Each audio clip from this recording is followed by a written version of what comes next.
So the NBA trade deadline is right around the corner. Your league mates are trying to predict the future to figure out where Giannis is going to land, while you are on the waiver wire digging for gold. In this episode, we're going to run down the top 5 waiver wire targets you need to pay attention to for fantasy basketball.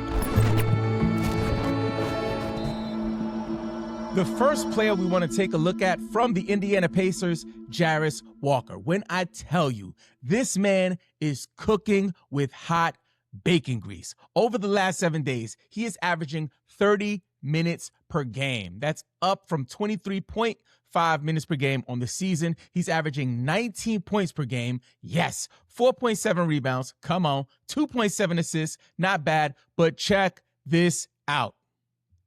3 steals per game.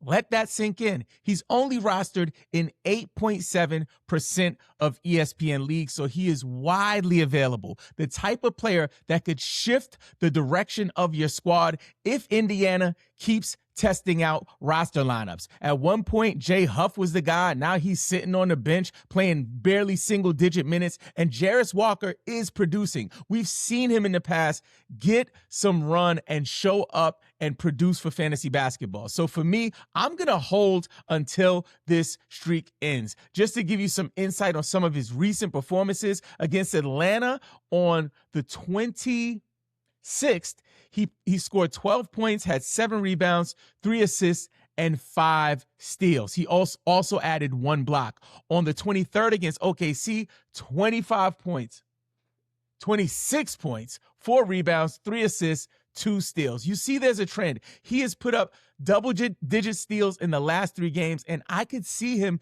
continuing to rack up the steals and continue to get the points. Listen, I'm not here to convince you. I'm just here to urge you.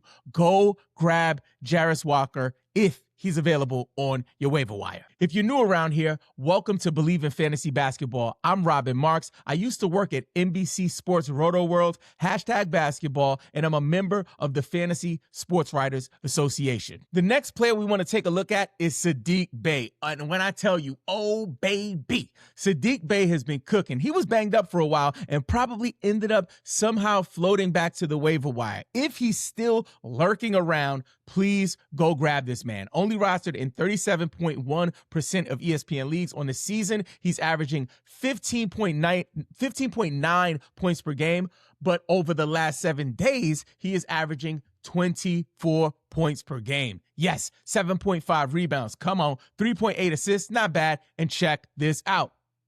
1.5 steals per game. You know what we like to say around here. Top is off, boobies is out, hair blowing in the frickin' wind. Convertible status. Saddiq Bey is definitely a player that you want to hold on to. Listen, when you think about what's happening with the New Orleans Pelicans, like, we don't know. Like, Zion is here. Zion's checking for Instagram models. Is DeJounte Murray ever coming back? Like, we don't know what is the deal with them. But one thing is for sure, that when Saddiq Bey has been able to get on the floor, he has produced. So for that reason, I'm going to hold him until this trend changes. From the Washington Wizards, Bilal Coulibaly. Bilal was out for a while, so he just came back. People in your league probably don't even know that he's activated. He played on the 27th against Portland, he played 28 minutes, had 5 points, 5 rebounds, 6 steals, 2 steals, and 2 blocks. Listen, this is the type of performance that we look for, especially from a bounce back from an injury. I don't know if he is as much of a long-term potential hold as the other 2 players that we talked about. But Bilal Coulibaly is in a system where they are constantly doing science experiments with their lineups, and they want to see what this young core can bring to the table. So for that reason, I'm going to test him out, see how it goes. Feel free to drop if he doesn't produce. From the Atlanta Hawks, Luke Kennard. Luke Kennard has strung together some very, very strong performances. Over the last 7 days, he's averaging 13.3 points per game. Yes, 4 rebounds, not bad. 3 assists, come on, and 1 steal per game.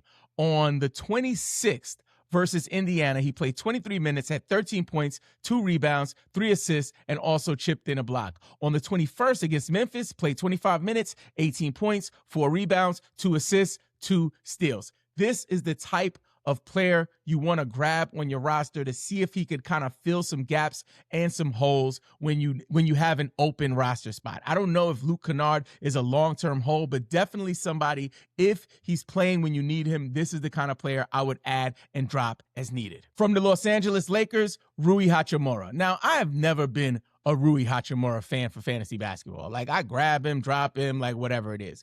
But the last few games, yeah, man, Rui is out here cooking. What? With hot oxtail oil. Your man is beasting out, only rostered in 16.3% of ESPN leagues. Now, over the last 7 days, Rui Hachimura is averaging 17.3 points per game. Let that sink in. On a season, he's only averaging 12.5. Over the last 7, 4.3 rebounds. Yes, 1.3 assists and 1 block per game. So listen, here's the thing about Rui Hachimura. You're going to get what you get, right? You're going to get what you get and you don't get upset. But when he starts to string together a few good games, we see that he continues to do it, right? Sometimes the roller coaster goes down, but it doesn't dip all the way down to the ground. Like, hey, for example, on the 26th against Chicago, Rui Hachimura played 29 minutes, had 23 points, 2 rebounds, 1 assist, 1 steal, and 1 block. That's consistent fantasy basketball production. But check this out. On the 24th of January, 27 minutes. Sounds familiar?